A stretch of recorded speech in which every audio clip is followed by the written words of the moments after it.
Lahat ng viewers ng Rochelle Antig vlog, please do subscribe and thank you for all your support. Toitso, no? Ingat. At ngayon po, tawagin na po natin ang tambarang Yorme Isko Moreno Tocoso and Vice Mayor G. Atienza.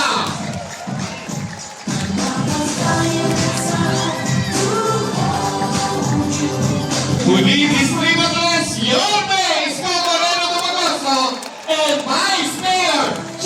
Atienza.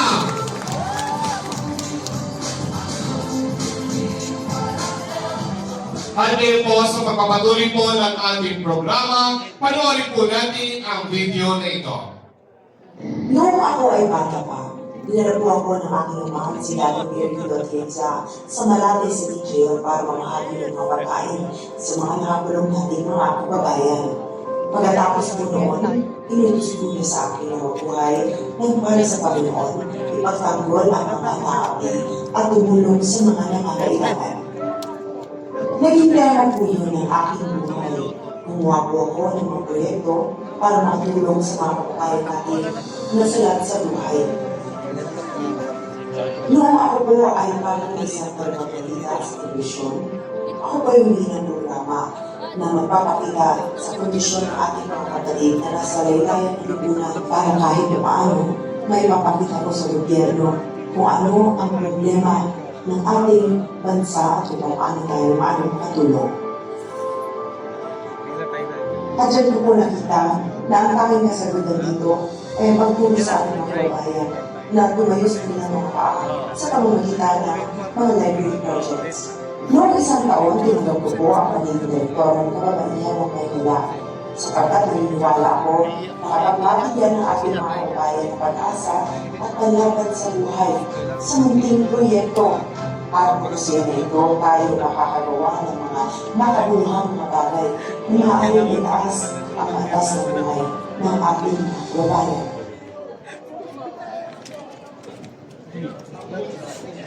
Ang bunsong anak ni dating Mayor Lito Atienza, broadcast journalist sa PTV, isang government network, isang misyonaryo, nagtapos ng political science, major in governance. People of the Year awardee dahil sa kanyang suporta sa MYRC. Isang ina at direktor ng Kababaihan ng Maynila, ang liwanag ng Maynila. Sa kanyang talino ang ganda, sigurado mapapangichika, Vice Mayor G. Atienza.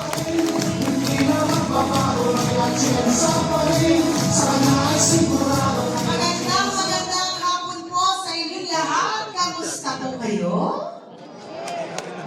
Inaantok na po ba kayo dahil para kayong nanonood lang sa sinihan? Malamig! Sana'y may kayakap ngayon. Ako po si Chi Atienza, ang punsong anak ng dating puting Mayor Lito Atienza. Ako rin po ang direktora ng Kababaihan ng Maynila, isang organisasyon na binuo na aking mga magulang 40 years ago.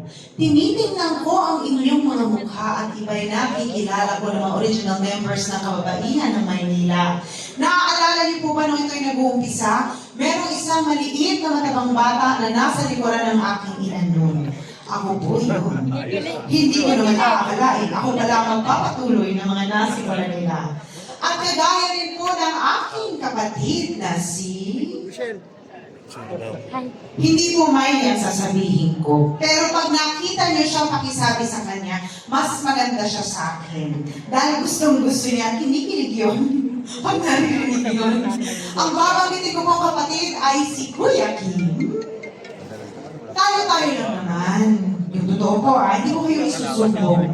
Sino po ang mas pogi? Si Kuya Kim o si Ali? Ali. Bakit parang wala akong narinig na nagsabing Kuya Kim? Pero kagaya po na aking kapatid na si Kuya Kim, ako rin po ay nasa telebisyon bilang isang broadcast journalist. Ngunit bata pa lang po ako, ang pangarap ko sa aking buhay ay maging isang misyonaryo.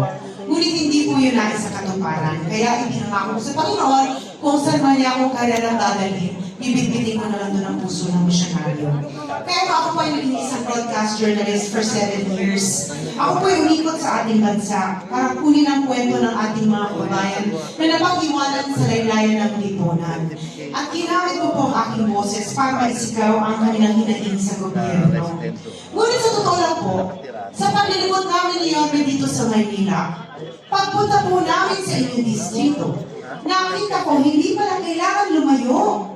Dahil minsan ang ating mga kababayan na merong hinaing na kaya namang matulungan ng gobyerno, minsan nasa barangay nyo, minsan nga kayo mismo. Kung meron pa ako isang natutunan sa aking trabaho, kahit ano pala ang isigaw ng ating mga kababayan na pag-iwanan sa laylayan ng lipunan, kahit paduan pa sila, kung ang gobyerno hindi mo marunong makinig sa tao, ika nga po ni Yorme, nga pa rin pala tayong lahat.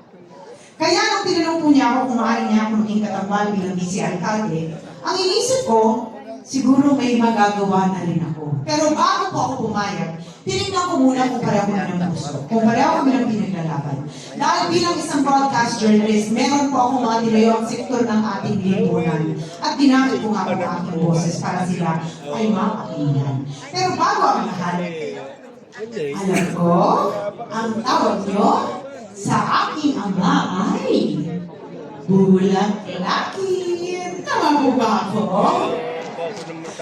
Akala yata ng iba, hindi ko alam. Dahil naglalakad po ako sa inyong barangay at may isang grupo ko ng marites na nakikita, nagulungan. Sabi, hindi alam ko yung Bulak-Lakin. Akala yata nila, hindi ko alam may natawag ko sa akin. Nagkukwento po ako. Ako po ang pang-anim sa magkakapatid. At alam ko ng buong pamilya ko, lalo-lalo na ng mga kapatid ko, na pag ako ay tumayo sa isang bagay, kahit pa magkampi-kampihan ng lahat ng mga kapatid ko, hindi ko ako natitinan. Nung nalaman ko nila na ako maging vice-alkalde ni Yorme, pinagplanuhan nila ako. Nalaman ko na ipapasuot daw po sa akin ang polo shirt ng aking ama. Ang sabi po nila, dahil dati daw nung nangangampanya si Ali, suot-suot daw po ang floral polo shirt ng aking ama na pag nakita niyo, akala niyo bumata si Lito Atienza. Kaya ang tinanong ko sa kanila, ngayon gusto niyo naman gawing babae? Si Lito Atienza? At na-nervyos ako dahil baka itulak nila ako dun sa kanilang mga kagustuhan, inunahan ko po sila. Kaya kinabukasan, may malaking bulaklak na po ang aking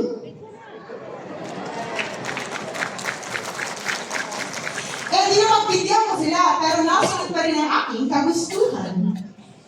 Alam nyo, kaya po makulay na bulaklak ang aking pinili. Dahil naniniwala po ako sa pagiging inklusibo. Di ba ang sabi po ng Panginoon, lahat tayo pantay-pantay sa Kanya? Tama po ba ako? Ngunit isang realidad na nakita ko sa aking trabaho. Marami pa rin pong sektor ng lipunan ang napag-iiwanan. At dahil doon, sila po ang aking tinayuan at ipinaglaban na marinig ang kanilang boses. Ang unang sektor na ito ay ang mga senior citizens. Taas po ang kamay ng mga senior citizens dito. Pati ako. Akala ko naman, pagpasok po namin yun na kanina, puro teenagers lamang kayo. Alam niyo po, yung sinasabi ko yun sa daddy ko, may baon ako pagkatapos. May asim pa daw kayo, sabi ni Yorme.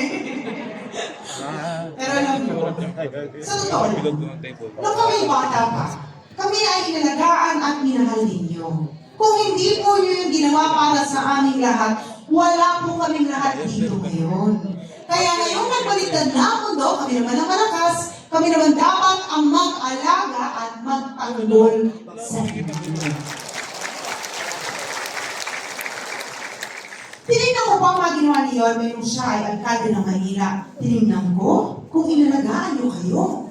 Ngunit ang napansin ko, paglibot namin sa inyong distrito, mahal na mahal niyo si Yorme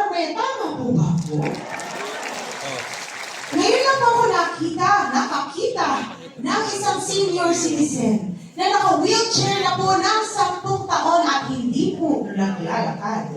Nung makita kami ni Yorme, biglang tumayo at tumalon at sumigaw na, bumalik ka na. Sabi ko kayo, marunong ko pala gumawa ng himala. At nalaman ko rin po na kayo pala mismo ang nagtatanggol kay Yorme pag merong tinatapon na kung ano-anong issues ang kabilang kampo. Kaya tinanong ko siya, sabi ko, bakit pa mahal na mahal ka ng mga lolo at lola? Ang sagot po niya sa akin, dahil daw po nung alkalde siya, alagang parlor kayo. Naaalala niyo po ba, nung panahon na alkalde ng Maynila si Yorme, kumakatok ang gatas na insure sa inyong mga bahay? Ngunit nalaman po namin ang gatas na insure ay naging stick-on. Naaalala niyo rin po ba, nung panahon na alkalde ng Manila si Yorme, tuwing karawan ninyo, may nakukuha kayong malaking cake? Nalaman po namin na ang malaking cake naging cupcake. Sabi nga ng taga-Uno Distrito, naging biskwit na daw. Naaalala niyo rin po ba, nung panahon na alkalde si Yorme ng Maynila, may nakukuha kayong black rice? Sosyal. At naaalala niyo rin po ba, nung panahon na alkalde ng Maynila si Yorme, doon po nakumpisa ang pagbibigay ng 500 pensyon sa inyo? Nung nakita ko po lahat ng ginawa ni Yorme para sa inyo, ang sinabi ko, ngayon naiintindihan ko na kung bakit ka mahal na mahal at bakit ka pinaglalaban ng mga nanay at tatay. At dahil doon, sabi ko, tamang-tama dahil pareho tayo ng first love. Ang aming mga mahal na lolo, lola, nanay at tatay. Ang pangalawang sektor po na aking tinayuan, hindi ko po alam kung alam ninyo, ngunit meron po kami tinayong bahay ampunan 29 years ago. Ang tawag po dito ay Home for the Angels. Kinukuha po namin ang mga sanggol na tinatapon sa kung saan-saan. Inaalagaan po namin hanggang may kumuha na sa kanilang mga pamilya na nag-aalaga sa kanila.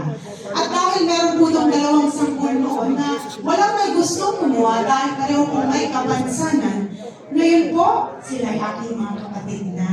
Kinuha po na namin sila. At doon po nakita, ang hirap palang magkaroon ng kapansanan. Lalo't-lalo na kung kayo po ay isang senior citizen. Dapat mas nakaalala yung gobyerno sa inyo at sa inyong mga pangangailangan. Tinignan ko po ang ginawa ni Yorme nung siya ay alkalde ng Manila. At alam niyo po ba? Dahil sa Job Inclusivity Act, maaaring po magtrabaho ang senior citizens at ang ating mga kababayan na may kapansanan. Para sa akin, hindi naman porket kayo ay senior citizen o may kapansanan, hindi nyo na kailangan ng suporta ng gobyerno. Dahil ang isang realidad, marami pa rin po tayong mga lolo at lola hanggang ngayon ay nakikipagsapalaran pa rin. Ang pangatlong sektor na aking tinayuan, kung si Yorme po ay batang tundo, si Chia Atienza po ay batang bukid. Pero hindi po ako lumaki sa Ako po ay lumaki sa St. Andrew's Field. Alam niyo po kung saan? Ang galing nilagay. San Andres Bukid, Manila. Marami po sa aming mga kabarangay mula po sa Muslim community. Dahil doon sila po ay aking tinanggap bilang mga kaibigan, bilang kapatid. At pinagaman ko po na marinig ang kanilang boses at hinaing. Tinignan ko po ang ginawa ni Yorme nung siya ay alkalde ng Manila at alam niyo po ba? For 500 years, ang nakapagpatayo lamang ng Islamic Cemetery ay si Yorme. Saan ko ang galing? Nabigyan niya ng pamamahal at pansin ang ating mga kabayan Muslim. At dahil doon sinabi ko, ang galing, dahil pareho na naman tayo ng prioridad. Ang pang-apat at panghuli, ngunit bago yun, ababa ako. Dahil, ayoko pong nasa tabelado. Mas gusto ko malapit sa inyo. Noong ako po ay nag-aaral ng kolehiyo, 25 years ago, ay tatay, pero kailangan ko lang muna sabihin Nag-aral po ako ng kolehiyo 25 years ago. Dahil, alam po, na marami, 25 years old na po ako. 43 years old na po si Chia Tienza. May tatlo na po akong anak na may laki at halos 20 taon na po akong may asawa. Tay, hindi na po ako dalawa.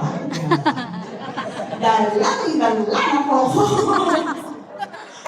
Pero ang kwento, no ako po'y nag-aaral ng kolehiyo sa De La Salle University. Ang kurso ko po kinuha ay Political Science, major in Governance. Ang sinabi ng aking ama sa akin noon, hindi na raw niya ako susuportahan at kailangan ko daw maghanap ng trabaho para mabayaran ko lahat ng pangangailangan ko. At dahil alam po natin na napakamahal sa Lasal, buti na lang nakahanap po ako ng trabaho. Ako po ay na-discover ng ABS-CBN. Ako po ay naging isang artista. Kilala niyo po si Heart Evangelista? Kasabayan ko po si Heart. Ngunit si Heart, sumikat. Si Chia Tienza, hindi po sumikat. Pero okay na. Kasi para sa akin, kaya ako pinalaan ng Panginoon doon para malaman ko ang kalagayan ng ating mga kababayan mula sa LGBTQ+ community. Alam ko marami sa inyo may kilala, kamag-anak na mula sa LGBTQ+ community. Nakakalungkot po dahil hanggang ngayon minsan hindi pa rin po patas ang trato sa kanila. Para sa akin lang naman, dapat pantay-pantay ng oportunidad. Tingin ko bang ginawa ni Yorme para sa ating mga kabayan mula sa LGBTQ+ community at nakita ko, pati sila pala ay minahal niya at inalagaan niya. May grupo nga po siyang Becchies of Maynila. Nung nakita ko ng apat na sektor na aking pinaglaban, ay minahal niya at inalagaan niya nung siya ay alkalde ng Maynila, ang inisip ko, nahanap ko na yata ang soulmate ko sa public service. At dahil doon, binigay ko po ang aking matamis na oo. Pero sabi ko, bago ako pumayag sa iyo, kailangan sagutin mo muna ang katanungan ko. Sabi ko, sa lahat ng pwede mong piniling vice alkalde, ang dami mong may gusto maging vice alkalde ni Yone, ang dami pong nag-a-apply. Pakiramdam ko nga, kahit na sino ngayon dito, pag tinanong, papayag. Hi, Tay. Pag tinanong po ba kayo ni Yone kung pwede kayo maging vice alkalde, papayag po ba kayo? Bakit sa papaya ko? Alam nyo, sinagot niya sa akin. Sabi ko, bakit ba ako ang pinili mo? Ang sagot po niya sa akin. Dahil unang-una, kilala kita bata ka pa lang. Nakapagtapos ka ng Political Science, major in Governance. Panahon ng iyong ama ay alkalde ng Maynila. Maaari kang bang pumasok noon sa mundo ng politika. Ngunit, imbis na maging politiko, ikaw ay naging isang misyonaryo. Nung ikaw ay bata ka, ginamit mo ang boses mo para maisigaw ang boses ng mga kabataan. Nung ikaw ay naging ina, sinigaw mo ang boses at hinaing ng mga ina. At nung ikaw ay naging isang broadcast journalist, isinigaw mo ang boses ng ating mga kababayan na napag-iwanan sa laylayan ng lipunan. At dahil doon sabi niya, ang gusto kong katambal ay isang tao na marunong makinig at marunong ipaglaban ang puso ng mga manililiw. At dahil ako rin po ang direktora ng kababaihan ng Maynila, for 40 years, isinusulong po namin ang livelihood training para sa mga Manileño na gusto matutong tumayo sa kanilang mga paa. Ang akin lang, paglakad ko minsan sa inyong distrito, sa inyong barangay, minsan naiiyak po ako pag nakakakita ako ng lolo, lola, nanay, tatay, na hanggang sa inyong edad, hinahayaan niyo pa rin maluto ang inyong katawan sa ilalim ng init ng araw-araw at ng ulan, para makapagpauwi ng konting salapi, para masuportahan ang inyong mga pamilya. Para sa akin, dapat kayo ay inaalagaan, minamahal, at kahit kailanman, hindi kayo dapat sinasaktan. At para sa ating mga kababayan na nanawala na ng pag-asa sa buhay dahil sa hirap na tinamasa nila, dapat bumalik muli ang pag-asa sa kanilang mga buhay sa pamamagitan ng livelihood. Dahil naniniwala po ako na ang dignidad ng bawat Manilenyo ay babalik kung lahat po tayo ay marunong tumayo sa ating mga paa. At nung sinabi po sa akin ni Yorme na susuportahan niya ang livelihood para sa mga Manilenyo, ang sinabi ko po sa kanya, ipaglalaban kita hanggang sa dulo ng mundo dahil naniniwala ako na ikaw ang karapat-dapat na alkalde dito sa lungsod ng Maynila. Sa 6 na distrito po na aming nilalabanan, iisa lamang po ang isinisigaw ninyong lahat. Ano nga po yun? Bumalik ka na! Bumalik ka na! Alam ko po, kaangkibat ng sigaw nyo na bumalik si Yorme dahil nagnanais ang inyong mga puso na bumalik ang pagkatok ng pagmamahal ng gobyerno sa inyong mga bahay at buhay gaya ng natamasa nyo nung siya ay alkalde ng Maynila. At alam ko rin na sa lahat ng iba't ibang alkalde na nakilala nyo, nakita nyo na si Yorme ang isa sa pinakamagaling na naging alkalde natin dito sa ating mahal na lungsod.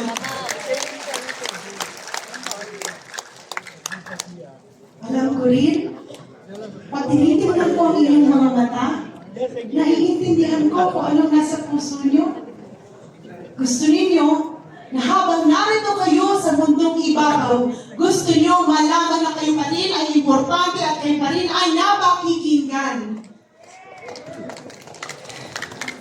At kung lilisanin niyo po ang mundong ibabaw balang araw, gusto ninyo makapag-iwan ng isang maayos na gobyerno sa inyong mga anak at mga apo.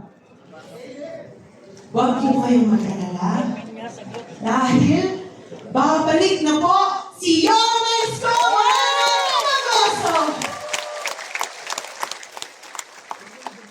Ngunit, kung maaari, sana isama niyo rin po si Chief Atienza. Ang trabaho po ng Vice Alcalde ay maging presiding officer, maging ina ng konseho, gumawa ng mga programa, polisiya na dapat po angkop sa pangangailangan ninyo. Kaya kung kayo po ay maghahanap ng Vice Alcalde, kailangan maghanap kayo ng isang tao na marunong makinig at marunong na ipaglaban ang hinaing ninyo. Kung meron man akong isang bagay na kaya kong ipagmalaki sa aking sarili, bata pa lang po ako, nakikinig na ako at ipinaglalaban ko na ang boses ng mga Manilenyo. Kanina inilahad ko ang mga sektor ng lipunan na aking tinayuan at ipinaglaban kahit wala pa po akong posisyon. Alam niyo na rin po balang araw kung ako po ang gagawin yung katamban ni Yorme. Aming mga mahal na nanay at tatay, hindi na po kayo iiyak dahil makakaramdam na kayo ng totoong pagmamahal sa lungsod ng Maynila dahil kayo po ang aming magiging prioridad. Sisiguraduhin namin na tatangos muli ang inyong mga ilong at tataas muli ang inyong mga noo na kayo ay mga Manilenyo.